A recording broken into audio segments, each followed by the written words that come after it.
Burung merpati terbang ke awan, hinggap sejenak di dahan cemara.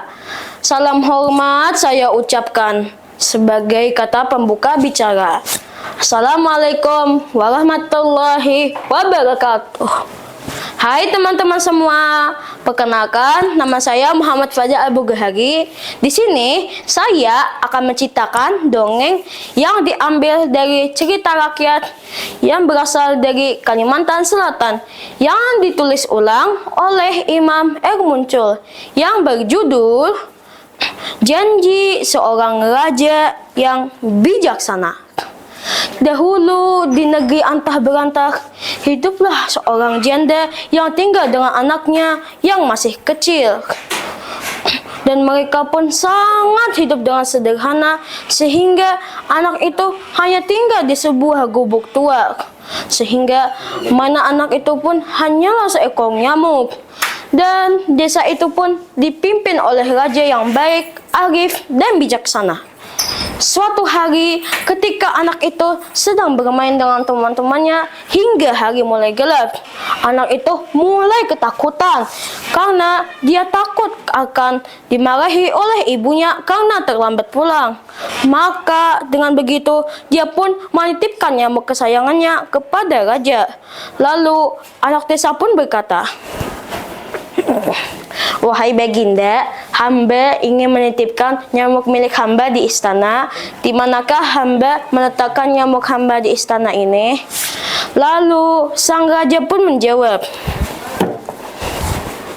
"Baiklah, kau letakkan nyamukmu di depan tiang istana itu, dan ikatlah dengan erat nyamuk itu." Lalu anak desa pun menuruti perintah sang raja. Lalu dia mengikat nyamuk tersebut di depan tiang istana. Kemudian anak itu pergi berlari menuju ke rumahnya. Esok harinya, saat anak itu pergi kembali bermain di istana, betapa kagetnya dia melihat nyamuknya sudah tidak ada di istana tempat dia mengikatnya. Lalu dia pun melihat ada seekor ayam jantan di sebelah tiang tersebut. Lalu dia pun berpikir bahwa ayam jantan tersebutlah yang telah memakan nyamuk kesayangannya. Lalu dia pun berlari untuk melaporkan kejadian tersebut kepada sang raja. Lalu anak itu pun berkata kepada raja, "Wahai Baginda, hamba ingin melaporkan kejadian bahwa sepertinya nyamuk hamba telah dimakan oleh ayam jantan milik Baginda." Lalu raja pun menjawab, "Baiklah, kau boleh ambil ayam jantan itu sebagai ganti nyamukmu yang telah dimakannya." Lalu anak itu pun menuruti perintah sang raja. Lalu dia mengambil ayam tersebut dan mengikatnya dengan benang.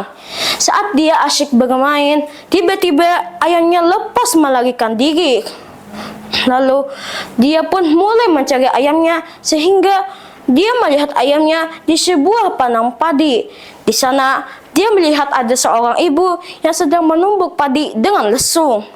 Ayam itu pun mencoba mengambil butir-butir padi yang ada di dalam lubang.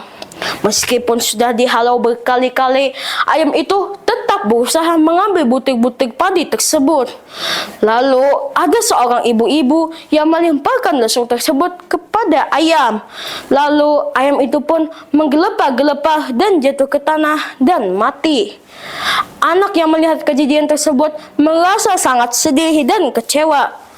Kemudian dia melaporkan kejadian itu kepada raja sambil menangis. Lalu raja pun berkata, "Baiklah, jangan menangis. Ambillah lesung itu sebagai ganti ayammu yang telah mati." Dengan senang hati, anak itu pun akhirnya memberikan lesung tersebut kepada ibunya. Dan setelah itu, anak itu pun menitipkan kembali lesung tersebut kepada raja. Setelah itu, anak itu pun berkata kepada raja, "Wahai Baginda, di mana hamba harus meletakkan lesung milik hamba?" Lalu raja pun menjawab, "Letakkanlah lesung itu dan sandarkanlah dia di bawah pohon nangka." Lalu anak itu pun akhirnya mengambil lesung tersebut dan menyandarkannya di bawah pohon nangka. Lalu dia pun meninggalkan lesungnya untuk mengambilnya besok. Keesokan harinya, saat dia ingin mengambil lesungnya, betapa terkejutnya dia melihat kondisi lesungnya tidak seperti waktu itu. Lesung itu telah patah. Lalu dia pun melihat sebuah buah nangka yang sangat besar. Lalu dia pun melaporkan kejadian tersebut kepada raja sambil berkata,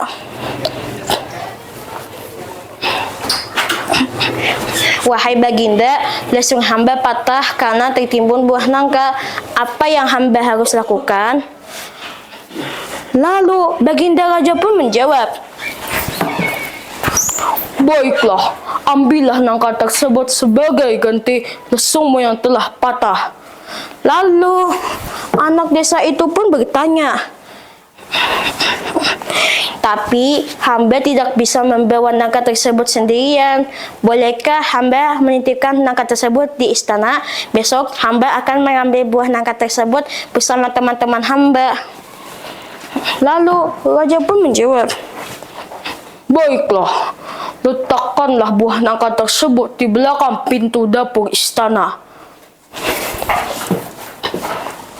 Kemudian anak itu pun akhirnya meletakkan nangka tersebut di belakang pintu dapur istana. Lalu setelah anak itu pergi, buah nangka tersebut mengeluarkan bau yang sangat menggoda sehingga putri raja menciumnya. Lalu putri raja pun berkata,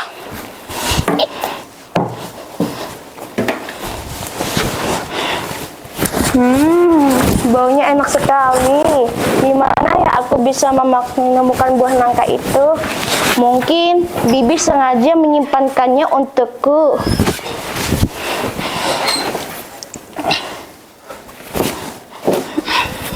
Lalu putri raja pun akhirnya berkeliling-keliling istana untuk mencari buah nangka tersebut. Akhirnya dia menemukan buah nangkanya di belakang pintu dapur kerajaan. Akhirnya putri itu pun menyuruh pembantunya untuk mengupas buah nangka tersebut. Kemudian putri pun memakannya dengan lahap. Dia tidak tahu kalau buah nangka tersebut adalah milik orang lain. Keesokan harinya, saat anak tersebut ingin mengambil buah nangka, betapa terkejutnya dia melihat buah nangka yang diletakkan sebelumnya sudah tidak ada. Kemudian dia melihat sebuah kulit nangka dan biji-biji nangka yang ada di dalam bak sampah. Lalu dia pun melaporkan kejadian tersebut kepada raja. Lalu raja pun berkata,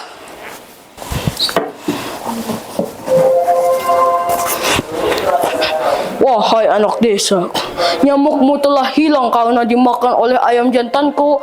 Maka ayam jantan itu pun aku berikan kepadamu.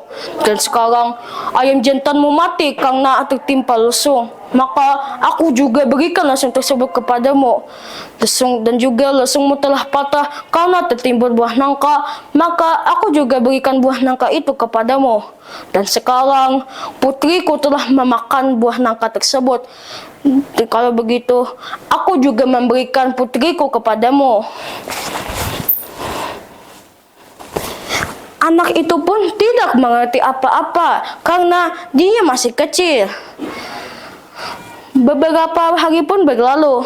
Akhirnya anak itu menjadi pria yang tampan dan gagah. Sedangkan putri raja menjadi seorang gadis yang sangat cantik. Dan mereka berdua pun akhirnya menikah dengan merayakan pesta yang sangat meriah. Lalu ibu dari anak itu pun diboyong ke istana dan akhirnya mereka pun hidup bahagia. Assalamualaikum warahmatullahi wabarakatuh.